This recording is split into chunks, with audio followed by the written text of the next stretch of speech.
Hello दोस्तों, आज मैं आपको जो कहानी सुनाने जा रही हूँ, ये कहानी है सोने चांदी की चूड़ियों की नदी की। तो चलिए दोस्तों, देखते हैं आज की ये कहानी। एक गांव में प्रगति नाम की एक लड़की रहती थी। वो बहुत ही ज्यादा गरीब थी। उसके माता पिता बचपन में ही गुजर गए थे। तब से वो अकेले ही अपने घर में रहा करती थी। उसके बगल में एक बड़ा सा घर था। उस घर में महेश और रश्मि नाम के एक दंपत्ति रहते थे। उनका एक बेटा था जिसका नाम अनुराग था। अनुराग प्रगति को अपनी दोस्त मानता था और प्रगति भी अनुराग को अपना फ्रेंड मानती थी। वो दोनों हमेशा साथ में रहते थे, पर प्रगति अक्सर अनुराग के माता पिता को देखकर अपने माता पिता को याद करती रहती थी। पर अनुराग के माता पिता अनुराग को प्रगति से दूर रहने के लिए ही कहते थे, क्योंकि प्रगति एक बहुत ही गरीब लड़की थी। उसी गांव में एक यशोदा नाम की औरत भी रहती थी, जो प्रगति को अपनी बेटी की तरह रखती थी। वो भी बहुत ज्यादा गरीब थी।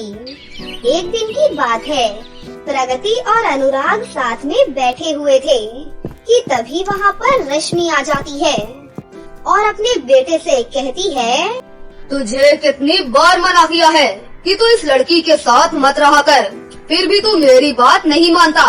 क्या तुझे नहीं पता है कि ये एक मनहूस लड़की है?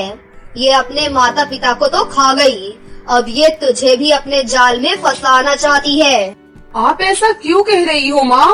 प्रगति एक बहुत ही अच्छी लड़की है। अरे ये सिर्फ तुझे अच्छा होने का दिखावा करती है, जबकि ये एक लालची और बहुत ही होशियार लड़की है। तुझे इससे दूर ही रहना चाहिए, समझा तू? इसके बाद रश्मि अपने बेटे अनुराग को वहाँ से लेकर चली जाती है। अनुराग के जाने के बाद प्रगति बहुत ज्यादा दुखी हो जाती है और रोते हुए अपने आप से कहती है, आखिर ये मुझसे इतना क्यों चिढ़ते हैं? मैंने इनका क्या बिगाड़ा है? यदि आज मेरे माता पिता भी जिंदा होते तो मुझसे सभी लोग प्यार करते। तभी वहाँ पर यशोदा आ जाती है और प्रगति को रोता हुआ देखकर उसके पास जाकर उससे कहती है, क्या हुआ? तुम रो क्यों रही हो बेटी? अभी अनुराग की माँ आई थी और वो अनुराग को यहाँ से लेकर चली गई और उन्होंने मुझे यहाँ पर बहुत उल्टा सीधा भी सुनाया। अगर आज मेरे माता पिता जिंदा होते तो मुझसे कोई भी उल्टा सीधा नहीं कह पाता। तुम ऐसा क्यों कह रही हो? मैं हूँ न तुम्हारे साथ। भले ही मैं तुम्हारी माँ नहीं हूँ, पर मैं तुम्हें अपनी बेटी की तरह मानती हूँ बेटा। मुझे पता है आप मुझे अपनी बेटी की तरह मानती हैं, पर फिर भी सभी लोग मुझे मनहूस समझते हैं। इसीलिए मुझे सब लोग बुरा बुरा बोलते हैं और मेरे साथ किसी भी बच्चे को खेलने भी नहीं देते हैं। तुम ऐसा क्यों कह रही हो? तुम ये सब मत कहो। क्या हुआ यदि कोई तुम्हारे साथ नहीं खेलता? एक वक्त ऐसा भी आएगा जब सभी लोग तुम्हारे साथ खेलने के लिए तुम्हारे आगे पीछे घूमने लगेंगे। और इसके बाद यशोदा प्रगति को काफी देर तक समझाती है। फिर उसे शांत करने के बाद यशोदा वहाँ से चली जाती है। यशोदा के जाने के बाद प्रगति भी अपने घर पर आ जाती है और प्रगति अपने घर का काम करने लगती है। वो दूसरों के घर पर काम करके अपना गुजारा किया करती थी। एक दिन की बात है, प्रगति जब सुबह अपने बिस्तर से सोकर उठती है तो उसे नदियों के बहने की आवाज आती है। तो वो अपने आप से ही कहती है, अरे ये नदियों के बहने की आवाज कहाँ से आ रही है? मुझे बाहर चलकर देखना चाहिए। जब वो बाहर निकलकर देखती है तो उसके घर के बगल में दो सोने और चांदी की चूड़ियों की नदियाँ बह रही होती हैं। उन नदियों को देखकर प्रगति बहुत ज्यादा हैरान हो जाती है और प्रगति अपने आप से ही कहती है, अरे ये नदियाँ कहाँ से आई? कल तक तो यहाँ पर कोई भी नदी नहीं थी और इन नदियों का पानी भी काफी अलग लग रहा है। बिल्कुल सोने और चांदी के जैसा। तभी सोने की नदी में से एक कीर्ति नाम की खूबसूरत जल परी बाहर निकलती है और वो प्रगति से कहती है, मैं तुम्हारे लिए यहाँ पर आई हूँ और मुझे इस धरती पर तुम्हारे लिए ही भेजा गया है। मेरा नाम कीर्ति जल परी है। ये मेरी सोने और चांदी की चूड़ियों की नदी है। ये सोने की चूड़ियों की नदी है और ये दूसरी वाली चांदी की चूड़ियों की नदी है। इसमें से तुम जितनी चाहो उतनी चूड़ियाँ निकाल सकती हो। इसके बाद कीर्ति जल परी वहाँ से गायब हो जाती है। प्रगति को तो विश्वास ही नहीं होता है कि उसके घर के बगल में दो ऐसी सोने चांदी की नदियाँ बह रही हैं, जिसमें से एक नदी में सोने की चूड़ियाँ और दूसरी नदी में चांदी की चूड़ियाँ निकलती हैं। और वो अपने आप से कहती है, मुझे इस नदी में से एक चूड़ी को निकालकर देखना चाहिए। इसके बाद प्रगति सोने वाली नदी से एक चूड़ी बाहर निकालती है। वो देखती है कि वो बिल्कुल असली सोने की थी और बहुत ज्यादा चमक रही थी। ये देखकर प्रगति बहुत ज्यादा खुश हो जाती है और फिर वो कहती है, अरे वाह, मुझे इन सोने और चांदी की चूड़ियों की नदियों में से कुछ चूड़ियाँ बाहर निकाल लेनी चाहिए और उन्हें बेच के नए कपड़े लेने चाहिए। फिर उन कपड़ों को पहनकर मुझे यशोदा माँ के पास जाना चाहिए। इसके बाद प्रगति नदी से अपने लिए कुछ सोने और चांदी की चूड़ियाँ ले लेती है और उन्हें ले जाकर सोनार की दुकान पर बेच देती है। फिर उन पैसों से वो अपने लिए स्टाइलिश कपड़े खरीद लेती है और वो कपड़े पहनकर प्रगति यशोदा माँ के पास पहुँच जाती है। यशोदा प्रगति को पहचान ही नहीं पाती। फिर प्रगति यशोदा से कहती है, अरे आपने मुझे नहीं पहचाना ना, मैं प्रगति हूँ। अरे प्रगति, तुम्हें ये नए कपड़े कहाँ से मिले और तुम्हारे पास इतने सारे पैसे कहाँ से आ गए? मैं यही तो आपको बताने के लिए आई हूँ, आप मेरे साथ चलिए। इसके बाद प्रगति यशोदा को अपने साथ अपने घर ले जाती है। जब यशोदा प्रगति के घर के पास आती है तो उन सोने चांदी की चूड़ियों की नदियों को देखकर हैरान हो जाती है, क्योंकि कल तक तो वहाँ पर कोई भी नदी नहीं थी। तभी यशोदा प्रगति से कहती है, अरे ये नदियाँ कहाँ से आ गईं? कल तक तो यहाँ पर कोई भी नदी नहीं थी। हाँ, मुझे पता है, पर ये जादुई सोने चांदी की चूड़ियों की नदियाँ हैं और इन नदियों में से एक नदी से सोने की चूड़ियाँ और एक नदी में से चांदी की चूड़ियाँ निकलती हैं। तभी वहाँ पर अनुराग अपने पिता महेश के साथ आ जाता है और उन नदियों को देखकर वो लोग हैरान हो जाते हैं। तभी महेश अनुराग से कहते हैं, अरे ये नदियाँ कहाँ से आ गईं? कल तक तो हमारे घर के बगल में कोई भी नदी नहीं थी। हाँ, मुझे पता है अंकल, ये जादुई सोने चांदी की चूड़ियों की नदी है और एक नदी से सोने की चूड़ियाँ और एक नदी से चांदी की चूड़ियाँ निकलती हैं। अच्छा, ऐसी बात है। मैंने तो कभी भी ऐसी नदी नहीं देखी। मैंने भी ऐसी नदियाँ कभी भी नहीं देखी। मेरी भी इतनी उम्र हो गई है, लेकिन आज तक कभी भी ऐसी नदी ना कभी देखी है और ना ही कहीं सुनी है मैंने। हाँ, आप लोग बिल्कुल ठीक कह रहे हो। मैंने भी कभी भी ऐसी नदियाँ नहीं देखी। लेकिन हम लोग आप लोगों की बातों पर कैसे विश्वास करें कि इन नदियों में से सोने की और चांदी की चूड़ियाँ निकल जाती हैं? मैं अभी आप लोगों को सोने और चांदी की चूड़ियाँ निकाल कर दिखाती हूँ। इसके बाद प्रगति उन नदियों से सोने की और चांदी की चूड़ियाँ बाहर निकालती है। ये देखकर वो लोग हैरान हो जाते हैं और तभी वहाँ पर रश्मि भी आ जाती है और वो प्रगति से कहती है, अरे ये तो जादुई नदियाँ हैं। मैंने तो ऐसी जादुई नदियाँ कभी भी नहीं देखी। हाँ, मैंने भी ऐसी जादुई सोने चांदी की नदियाँ कभी भी नहीं देखी हैं वो भी चूड़ियों की। ये तो सच में बहुत बड़ा चमत्कार है। इसके बाद प्रगति यशोदा को बहुत सारी सोने और चांदी की चूड़ियाँ दे देती है और खुद भी अपने लिए सोने और चांदी की चूड़ियाँ ले लेती है। ये देखकर रश्मि भी लालच में आकर उन नदियों में जैसे ही अपना हाथ डालती है तो उसे जोर का झटका लगता है और वो दूर जाकर गिर पड़ती है।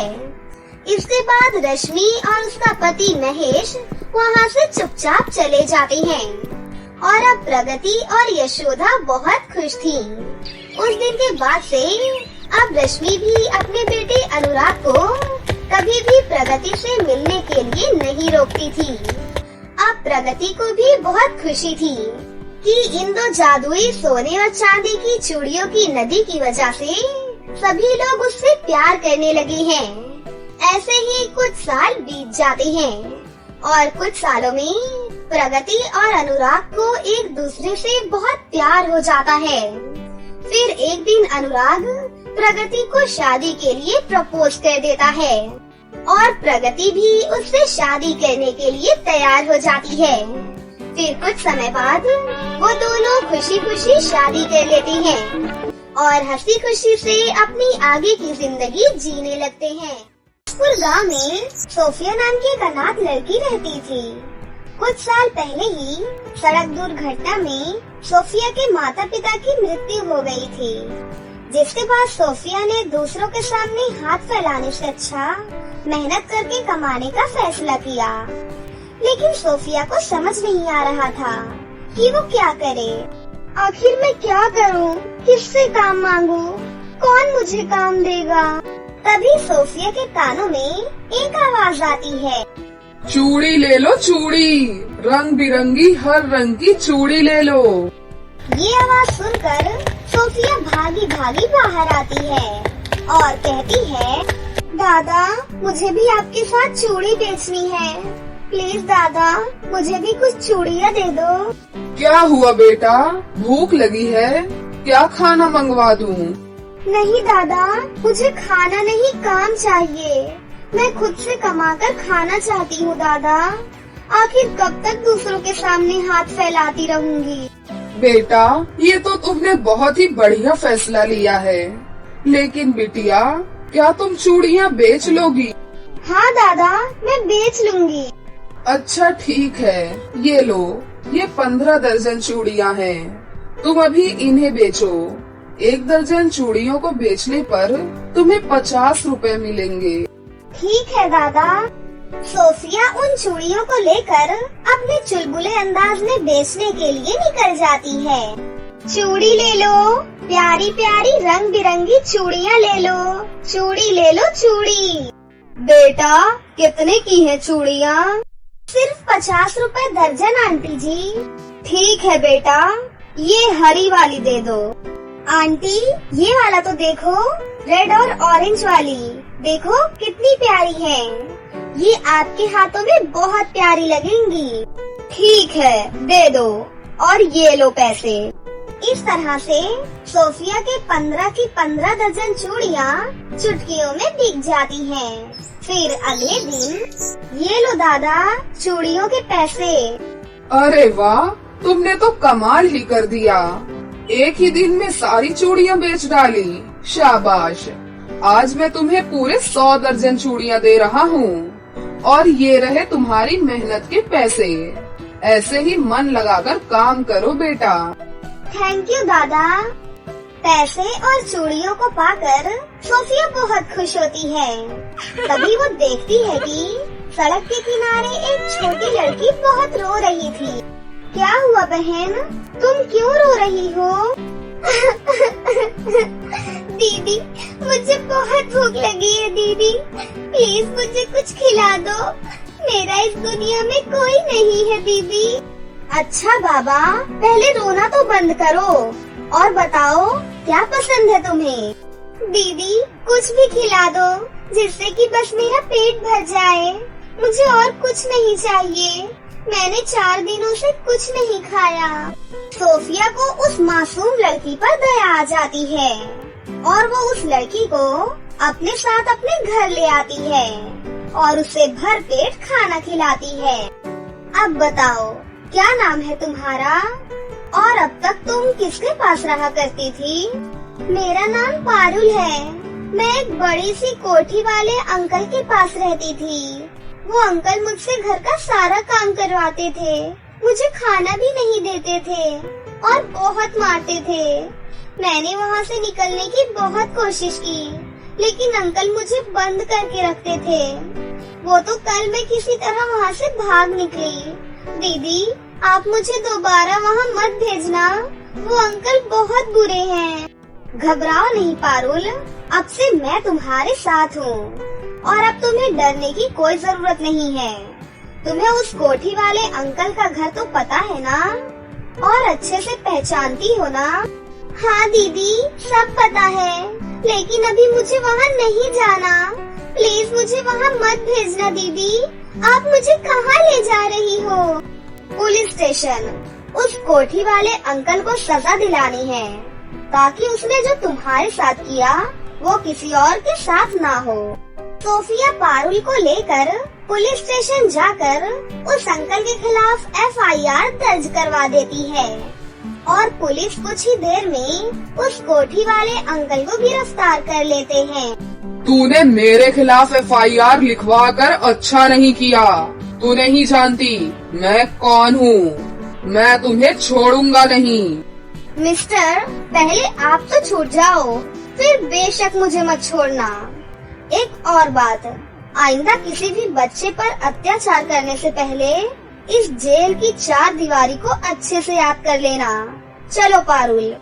घर आकर सोफिया पारुल से कहती है, पारुल, मैं चूड़ी बेचने जा रही हूँ। तुम स्कूल से सीधा घर आना और खाना खाकर आराम करना। मैं जल्दी आ जाऊंगी। ठीक है दीदी, घर जल्दी आना। सोफिया चूड़ी लेकर बेचने निकल जाती है। रास्ता थोड़ा सुनसान था कि तभी अचानक वही आदमी सोफिया के सामने आता है जिसको सोफिया ने हवालात में बंद करवाया था। तुम तो हवालात में थे ना? हवालात में रहे मेरे दुश्मन। मैंने तुझसे कहा था ना, तूने मुझसे पंगा लेकर अच्छा नहीं किया। भाइयों, पकड़ लो इसे। छोड़ो मुझे, तुम लोग ये अच्छा नहीं कर रहे हो। मैं कहती हूँ छोड़ो मुझे। सोफिया अकेली थी और वो आदमी अपने साथियों के साथ था। उन सब ने मिलकर सोफिया को चूड़ियों के साथ एक कुएं में फेंक दिया। बेचारी, भगवान इसकी आत्मा को शांति दे। इतना बोलकर वो सारे आदमी वहाँ से चले जाते हैं। इधर सोफिया को कुएं की रानी परी बचा लेती है। कौन है आप? मैं इस कुएं में रहने वाली रानी परी हूँ। तुम बताओ, आखिर वो कौन लोग थे और उन लोगों ने तुम्हें कुएं में क्यों डाल दिया? सोफिया रानी परी को अपनी सारी बातें बताती है। अच्छा, ये तो बहुत ही दुष्ट आदमी है। इसको तो सबक सिखाना ही पड़ेगा। ऐसे तो ये और भी लोगों को परेशान करेगा। रुको, अभी इसे मजा चखाती हूँ। अक्कड़ बक्कड़ जंकी सोफिया को गिराने वाला बन जाए मंकी। परी के इतना बोलते ही वो दुष्ट आदमी हमेशा के लिए बंदर के रूप में बदल जाता है। आज के बाद ये दुष्ट आदमी किसी को परेशान नहीं करेगा। अब तुम अपने घर जाओ। तभी सोफिया जोर जोर से रोने लग जाती है। अब क्या हुआ? अब क्यों रो रही हो तुम? रानी परी जी, मैं तो चूड़ी बेचने जा रही थी। मैंने तो अभी एक भी चूड़ी नहीं बेची और मेरी सारी चूड़ियाँ इस कुएं में गिरकर टूट गई। अब मैं चूड़ी वाले दादा को क्या जवाब दूंगी? वो मुझे काम भी नहीं देंगे। अब मैं क्या करूंगी परी जी? घबराओ नहीं सोफिया, अब से तुम्हें काम करने की कोई जरूरत नहीं है। मैं तुम्हें इतना सोना दूंगी कि तुम सारी जिंदगी आराम से बैठकर खा सकती हो। नहीं परी जी, मुझे सोना या पैसा नहीं चाहिए। मुझे रोजगार चाहिए। मैं मेहनत करके आगे बढ़ना चाहती हूँ। शाबाश सोफिया, काश सबकी सोच तुम्हारी जैसी होती। अगर इंसान मन में काम करने की ठान ले, फिर उसे दुनिया की कोई भी ताकत नहीं हरा सकती। सोफिया, इस कुएं में चूड़ियों के गिरने से ये कुआं जादुई चूड़ियों के कुएं में बदल गया है। इस कुएं से तुम जितना चाहो उतनी चूड़ियां ले जा सकती हो। इन चूड़ियों को ले जाकर अपनी चूड़ियों की एक दुकान खोलो और उसे बेचना शुरू कर दो। सोफिया रानी परी का धन्यवाद कर वहाँ से बहुत सारी चूड़ियाँ लेकर आती है और अपने घर के पास ही चूड़ियों की बहुत बड़ी दुकान खोलती है। सोफिया अपने अच्छे व्यवहार से दिन दोगुनी और रात चौगुनी तरक्की करती है। अब सोफिया के पास किसी भी चीज की कोई कमी नहीं थी। उसके पास सब कुछ था और वो पारुल को बहुत ही अच्छे स्कूल में पढ़ा रही थी और खुशी खुशी अपना जीवन गुजार रही थी। गाजीपुर नाम के एक गांव में सुरभि अपने चाचा चाची के साथ रहती थी। सुरभि जब 10 साल की थी तभी उसके माता पिता की मौत हो गई थी, जिसके बाद उसके चाचा चाची उसे अपने घर ले आए। सुरभि के चाचा चाची बिल्कुल भी अच्छे नहीं थे। दोनों सुरभि को अपने घर सिर्फ इसलिए लेकर आए थे ताकि उन्हें मुफ्त में एक नौकरानी मिल जाए। इस तरह जैसे तैसे करके सुरभि भी 10 साल उस घर में बिताती है। अब सुरभि 20 साल की हो गई थी और अब भी उसके चाचा चाची उसे छोटी छोटी बातों पर डांटते रहते थे। यहाँ तक कि उसकी चाची सरला उस पर हाथ भी उठा देती थी। एक दिन सुरभि बाजार से फल लेकर घर लौट रही होती है। तभी रास्ते में उसे एक बूढ़ी औरत नजर आती है जो चूड़ियाँ बेच रही थी। सुरभि को चूड़ियाँ बहुत पसंद थी, लेकिन पैसे ना होने की वजह से वो कभी भी चूड़ियाँ खरीद नहीं पाती थी। हमेशा की तरह उस दिन बूढ़ी औरत की चूड़ियाँ देखकर सुरभि बोलती है, अरे वाह, ये तो बहुत खूबसूरत चूड़ियाँ हैं, लेकिन देखकर ही काम चलाना होगा क्योंकि मेरे पास पैसे नहीं हैं जो मैं चूड़ियाँ खरीद सकूं। वैसे भी अगर मैंने चाचा चाची से पैसे भी मांगे तो वो कौन सा मुझे दिला ही देंगे। अगर मेरे माता पिता होते तो मुझे इन सब चीजों के लिए कभी नहीं सोचना पड़ता। सुरभि उदास होकर वहाँ से चली जाती है। जैसे ही सुरभि घर पहुँचती है, उसकी चाची उससे कहती है, कहाँ थी अब तक? घर आने में इतना टाइम कैसे लग गया? बोल, इतना टाइम लगता है क्या बाजार से फल लाने में? बोल जल्दी। चाची जी, मैं तो बाजार से फल लेकर सीधा घर ही आई हूँ, उसके अलावा कहीं दूसरी जगह नहीं गई हूँ चाची जी। चल, अब मुझे तेरी बकवास नहीं सुनना। जा, इतने सारे बर्तन पड़े हैं, उससे भी धो लेना और खाना भी बना लेना। सुरभि चुपचाप बिना कुछ बोले वहाँ से किचन में चली जाती है। काम करते करते भी सुरभि को बार बार उन्हीं चूड़ियों की याद आ रही थी। चावल में बहुत सारी सीटी लग जाती है और सुरभि का ध्यान उस तरफ नहीं था। तभी सरला आती है और बोलती है, ए लड़की, तेरा ध्यान कहाँ है? तुझे कुकर की सीटी सुनाई नहीं दे रही क्या? सॉरी चाची जी, मुझे माफ कर देना चाची जी, मुझे ध्यान नहीं रहा। अच्छा, आजकल तेरा ध्यान काम में नहीं लग रहा है। मैं भी देख रही हूँ, तेरा ध्यान किसी काम पर नहीं लग रहा है। लगता है तू पिटाई के बाद बिल्कुल सही हो जाएगी, फिर तेरा सारे काम में ध्यान लगने लगेगा। नहीं चाची जी, मुझे माफ कर दो, अब से मैं सारा काम ध्यान से करूँगी। हाँ, सारा काम जल्दी से कर ले, वरना खाना भी खाने के लिए नहीं दूंगी और घर के सारे काम करवाऊंगी वो अलग। इतना बोलकर सरला वहाँ से चली जाती है।